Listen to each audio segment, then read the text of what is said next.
Well, if there was ever a week to be watching theme parks closely, this is it. Welcome back to Gotta Go Orlando Construction Report, your weekly look behind the construction walls at Walt Disney World, Universal Orlando Resort, SeaWorld Orlando, Busch Gardens Tampa Bay, Legoland Florida, and attractions across Central Florida. I'm Shane, and this week is a big one. Because while construction crews across Central Florida have been busy building the future, Disney has been getting ready to give us a look at what's happening inside the minds of the people actually designing it.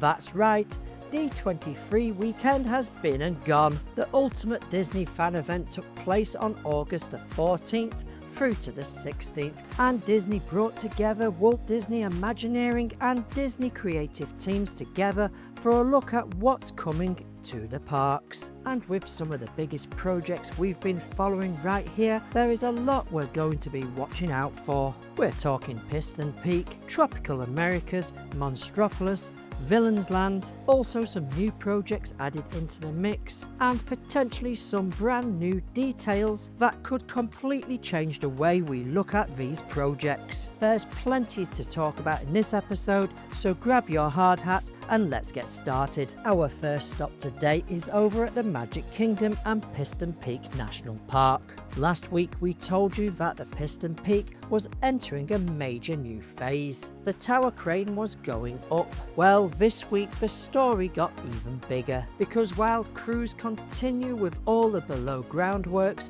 such as drainage and conduit runs and the full site grading, Walt Disney Imagineering has now given us our best look yet at what they're actually building, in the form of a massive scale model of Piston Peak National Park. And honestly, seeing this model changes the way you look at the construction site. Suddenly all those retaining walls, dirt piles and enormous areas of cleared land start making sense. We can actually see the layout of the future land. We can see the mountains, we can see the waterways, the attraction buildings, trails, landscaping, and perhaps most importantly, we can see how enormous this project really is. The D23 model offers an exceptionally detailed view of the overall Piston Peak layout, including the intricate relationship between the cars area and the adjacent Magic Kingdom lands. This has made me feel that the land design is more cohesive and harmonious than I initially thought. One notable feature is the Piston Peak Mountain, which dominates the landscape. The Disney Imagineers have skillfully crafted the mountain's elevation with a snow cap and ice effect at the summit. As you descend, you'll encounter a rocky terrain cascading down into the land below. Around the base of the mountain, you'll find several rustic log-style buildings and cabins with green tin roofs and stone details, which Disney has named as Parkitecture. As you enter the land, you'll walk along winding walkways to the central hub.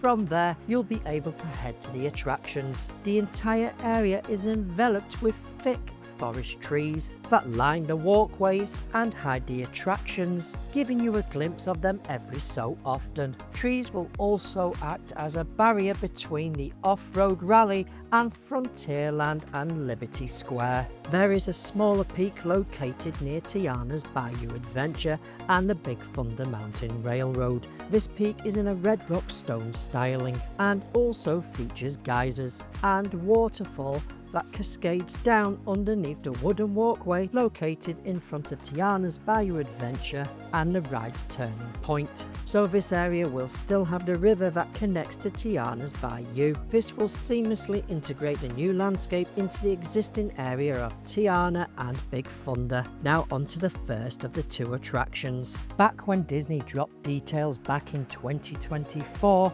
we all knew that there would be a second attraction, but very little details was given. Well, in this model, Imagineering has revealed more about the second experience, known as Miss Fritter's Daredevil Spin Along. featuring Miss Fritter, inspired by the diva of demolition from Cars 3, and this attraction is going to be aimed at families and younger guests. The idea is essentially a demolition derby style experience where guests can climb aboard cars and get right into the action. The ride will feature Miss Fritter as a huge school bus sized audio animatronic.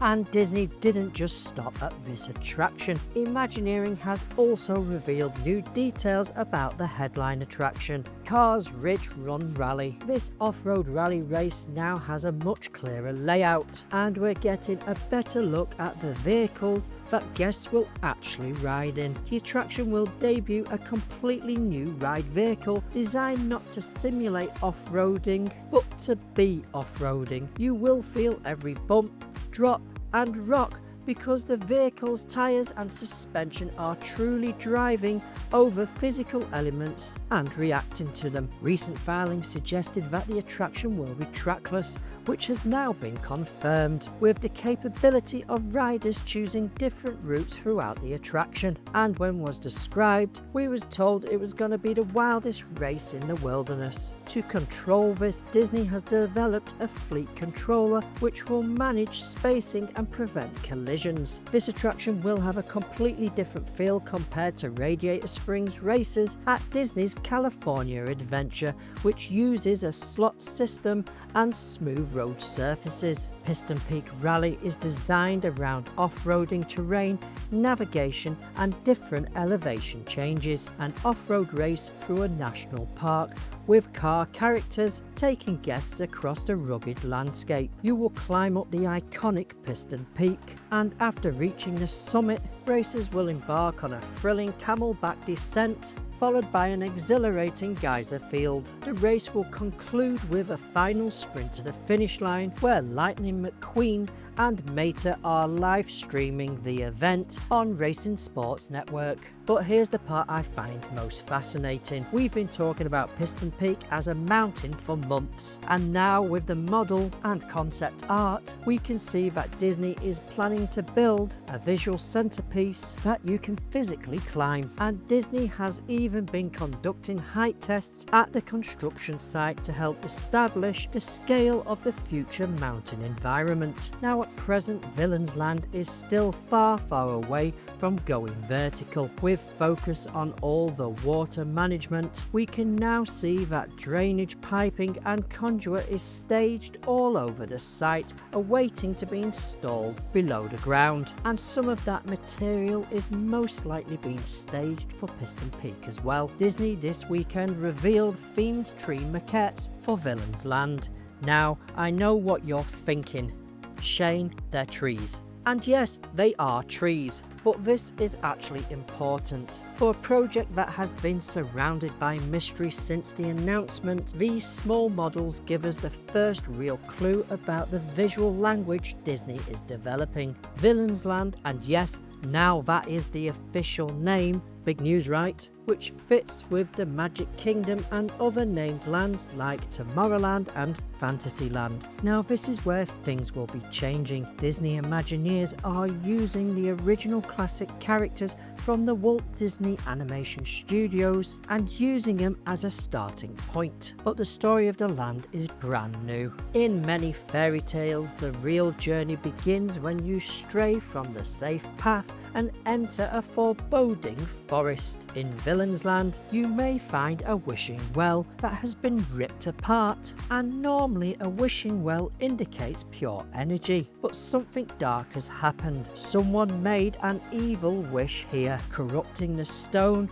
and breaking the structure, spreading the well's poisoned magic throughout the forest. Villains Land, a sinister setting, tempts foes with wicked intentions, and the villains have come here to claim the wishing well's power. The surrounding buildings, the fortresses and palaces reflect their personalities of each villain and invites guests to a treasure trove of treats and temptations. The size and scale are comparable to Star Wars Galaxy Edge, offering ample space for exploration and mischievous fun. It's now confirmed that the land will feature 2 major attractions, dining and shopping, but details have remained extremely limited. The first ride is a thrilling roller coaster where you'll get to meet Maleficent, the mistress of all evil. You'll zoom through enchanted Briar around her scary mountaintop fortress if you're up for it. You can even answer her invitation. It's also mentioned that this attraction will have elements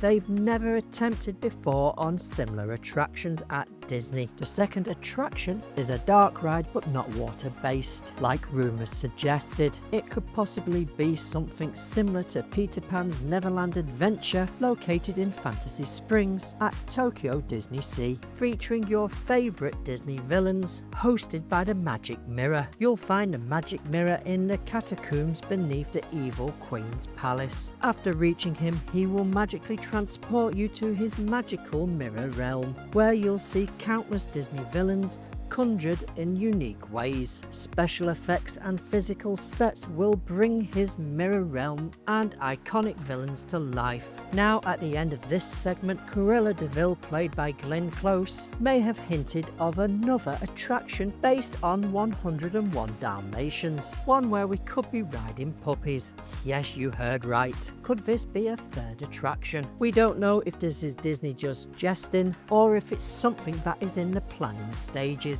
I guess we'll just have to watch this space. If you're enjoying this video, please don't forget to smash subscribe, and if you're watching on TV, all you have to do is scroll up on your remote and the subscribe button's just below the play line. It really does help the channel grow. Or you can scan the QR on screen right now. You can also follow us on Instagram for the latest news, guides, tips, tricks, and what's going on here in Orlando, Florida. And if you don't have Instagram, we're also on Facebook and X. And we also have our very own website that covers everything that's happening inside the parks and outside the parks. Just search Gotta Go Orlando. And finally, at the Magic Kingdom over at the Carousel of Progress, Disney has given us a sneak peek of the second act, set in the 1980s. And also Disney legend Jamie Lee Curtis and Emmy-winning actor Bryan Cranston will be voicing Mom and Dad inside the attraction. You may recall last year we announced that guests would be able to witness Walt Disney himself in the Carousel of Progress, thanks to the magic of audio animatronic technology. Walt will be featured in a scene inspired by the 1964 special Disneyland Goes to the World Fair, where he first introduced the concept of the Carousel of Progress and expressed his unwavering belief in the transformative power of progress to create a brighter future. Disney also showed us a sneak peek of the new attraction poster. It's a tribute to the original Carousel of Progress poster from Disneyland's opening. Just like the attraction, the design captures our journey and what's ahead. Now let's head right over to Disney's Animal Kingdom. Right now, on-site block work is going up for new buildings. The carousel and its queuing area roofs are now being boarded, ready for the membrane and battening and then roof tiles. The casita is now receiving steel framing on which the house structure will be built onto, and the show building is also receiving its steel work to mount more chips for the rock work and rendering to begin. In recent days, architectural stonework in the form of broken bricks and plasterwork are being added to structures on the opposite entrance into the land and the walls that encompass the Encanto ride area. More roofing is continuing at the store formerly known as Chester and Hester's Dinosaur Treasures and the former dining location Restaurantosaurus, and also the archway which you will enter Pueblo Esperanza is going vertical. Over at what will be the main entrance, more and more steelwork is being installed, timber are also being installed on top of the blockwork buildings, and the facade to the dining location is also going vertical. Also up at the back of the site, the temple is receiving its mesh chips over the top of the metal structure. Once the chips are added, then rendering can begin. If there's been a project that's absolutely flying forwards over the last few months, it's the Tropical Americas. D23 gave us a lot more to work with. Disney has now revealed models and additional details for the new Encanto attraction, and one of the biggest takeaways is the ride vehicle itself. We're getting a much better look at how guests will travel through the attraction and how Disney plans to bring the McGreagle family magical world into the ride. We've seen some cool models of the Encanto ride scene, ride vehicles and animatronics. It's been mentioned that the ride vehicle will be a tracked system, which means it can move in all directions, not just forwards and backwards. And from details in permits and concept art, the ride vehicle will rotate and also climb elevation changes so that you can enter scenes from below. The ride vehicles are designed to look like furnishings from the house, with a piano, dresser, cupboards, shelves, and the seats are styled like old couches or chairs, and we're looking at 2 rows with each row seating 4 guests. There will be no height requirement on this attraction, so it's fun for all the family. Also, new animatronics are on display, including a donkey, a toucan and a capybara. The toucan is perched on top of the donkey and the capybara is Antonio's friend Chispy, and that's important because for months we've been looking at steel rising from the ground and asking ourselves, what exactly are they building and what type of ride is it going to be? Now we are starting to get answers. We was all thinking a trackless attraction. Disney has also shared fantastic new details about the up and coming attraction, including a closer look at the ride experience, Antonio's room, and the incredible number of animals guests will encounter along the way. The attraction takes place on Antonio's gift day, a very special occasion for the Madrigal family. Guests will be invited inside the magical casita to join the family for the celebration. But as you might expect, things don't stay quite calm as planned, and Disney has taken us into parts of the Madrigal home that we've never seen in the movie before. The ride vehicles aren't simply carrying you from scene to scene.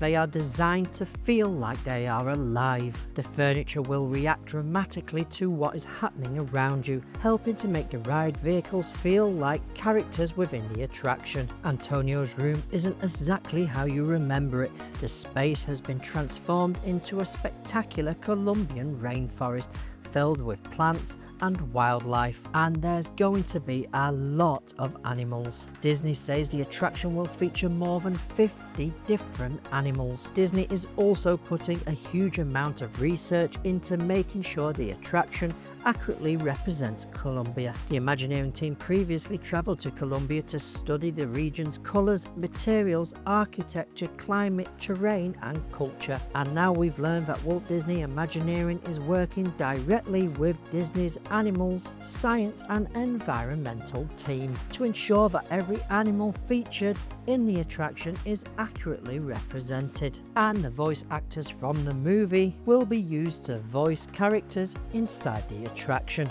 And then there's the new Carousel. Disney has now revealed the animal figures that will appear on the attraction. They aren't just generic carousel horses. We're getting Disney characters inspired by animals, including figures such as Eeyore, Chispy the capybara from Encanto, Pooh from Moana, and Nigel from Finding Nemo. The models on display were not the full-size versions, but did carry all the details such as wood-carved stylings, the colourings, and saddles. Again, this is one of those small details that sounds minor until you realise what it tells us. Disney isn't simply dropping an attraction onto a construction site. They're building an entire village with its own identity, architecture, attractions and characters. And then there is Indiana Jones. D23 has given us our first look at the physical model of the temple facade for the new Indiana Jones attraction that is replacing Dinosaur. The model has been flown in from the construction site for D23. Disney's legend Harrison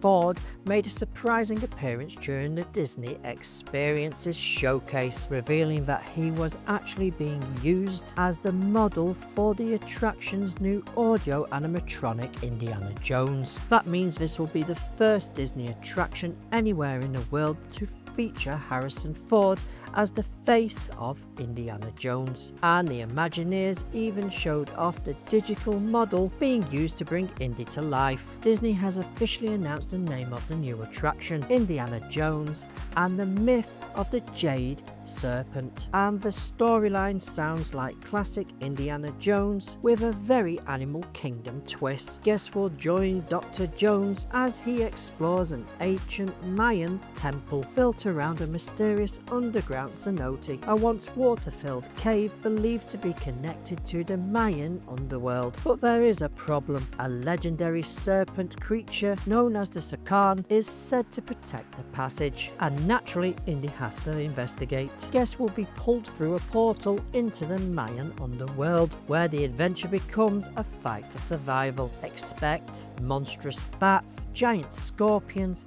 fire and flames, and lots of snakes. And yes, Sukan will appear throughout the attraction, leading to a massive final confrontation with the gigantic serpent. Disney even revealed the first look at the enormous audio animatronic figure which towers over the Imagineers working on it. What makes this attraction particularly exciting is the way that Disney is blending the classic Indiana Jones formula with the culture, nature and storytelling of the tropical Americas. Imagineers say they are working alongside archaeologists, anthropologists and Mayan experts to ensure the attraction authentically represents the region. Guests will encounter detailed original Mayan artwork and an ancient temple environment unlike anything else currently at Walt Disney World. Just before we leave Animal Kingdom Expedition Everest, Disney is bringing back to life the Yeti audio animatronic. We have been waiting a long time for this. Now my thinking of this is once the new expansion is completed and open, Expedition Everest will close for a full Big Thunder Mountain style refurbishment. I'm thinking updated effects, new track, whether it's a full retrack or partially, and an updated switch track if needed for a more updated high-speed version. What do you think? Our next stop is over at Disney's Hollywood Studios and its Monstropolis, which will begin to open in 2027. Yes, you heard right, but the roller coaster will open later. The latest construction photos show steel framing for Disney's first ever suspended Monsters coaster, rising several stories above Disney's Hollywood Studios parking lot. Also, roller coaster track segments are staged on site and in a staging area off site. And as always, I like to check out the size of the workers on top of the building. This really does show the scale of the building and coaster being built. The recent photos also show the large steel arches that are located on the loading platform, which are now being installed and match up to the concept art that Disney provided. These arches are what the ride vehicles, the lift system and the launch into the vault sit below, and they're also an awesome theming element. Over at the Globe Theatre, steel framing has started to be added to the main show building, which will be themed to a train station facade and possibly storefronts at the front. Work is forging ahead with all the other buildings receiving detailed facades for stores and dining. Disney has also revealed new concept art for the wider Monstropolis land, including the Globe Theatre show, which the monsters will introduce humans to Monstropolis and highlight how similar monsters and humans really are. We'll also be able to dine at Archie's Scare Pig Pizza. Next door, the Monster University, an alumni club, has also opened its doors to human visitors eating at Archie's. Scaraporium, a shop where all of us humans can grab great souvenirs to remember our visit. And of course Harry Hansen's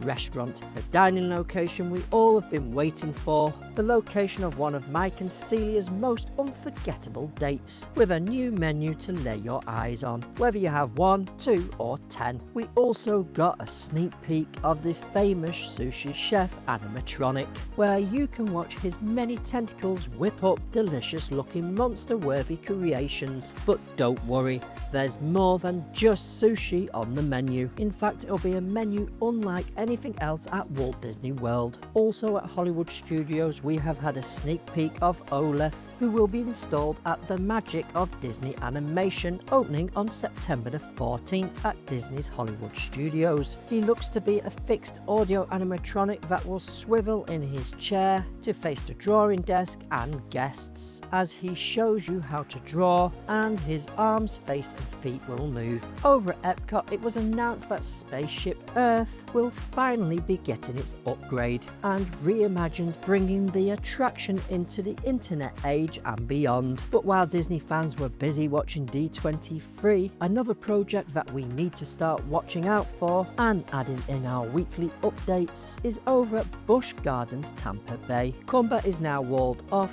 ready for Kumba's revenge project, and survey markers have been spotted behind Kumba, around the Congo River Rapids and staff car parking lot area. But once more details are released, we will keep you posted. So we'll be keeping an eye out for them drilling rigs, documentation, foundations, structural work and any other changes around these areas. I just want to thank BioReconstruct for providing all the photos used in this video. Please go and check him out on X and YouTube. You'll find all the links you need down in my description, and he's also one of our suggested channels. That's our show for tonight.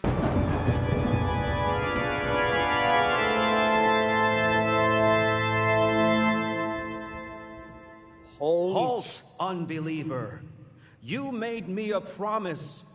You swore if I were to host this show, you would restore my favorite animatronic character of all time to his former glory. Behold!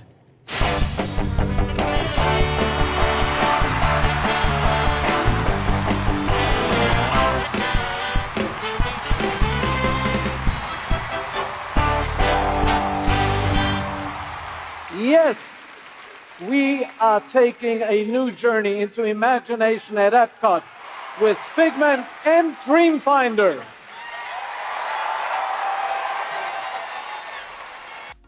And that wraps up another Gotta Go Orlando construction report. This week we've covered mainly Walt Disney World and D23 and a little bit of Busch Gardens. We've had a whole lot of construction news, but the really exciting part is that we're only just getting started. D23 has given us a new look at the future of Disney, and every week these construction sites are changing, hence why we're doing weekly updates. So if you want to follow along as this comes to life, make sure you subscribe to Gotta Go Orlando and turn on those notifications. And now let me know in the comments, which project are you most excited to see finished? Piston Peak, Villains Land, Tropical Americas, Monstropolis, or something completely different? And just before I go, I will be doing a detailed full construction site review. What I want to know is which construction site you want me to do: Piston Peak, Tropical Americas or Monstropolis. The vote will be open on my community posts. Head over and get voting. Hey, thank you for watching this video right to the end. We hope you've enjoyed it, and if so, please don't forget to check out this video right here that YouTube has picked out for you. You can also follow us on these social media platforms right here to stay up to date with what's happening here in Orlando, Florida. Now get out there and go and make some memories. Bye YouTube!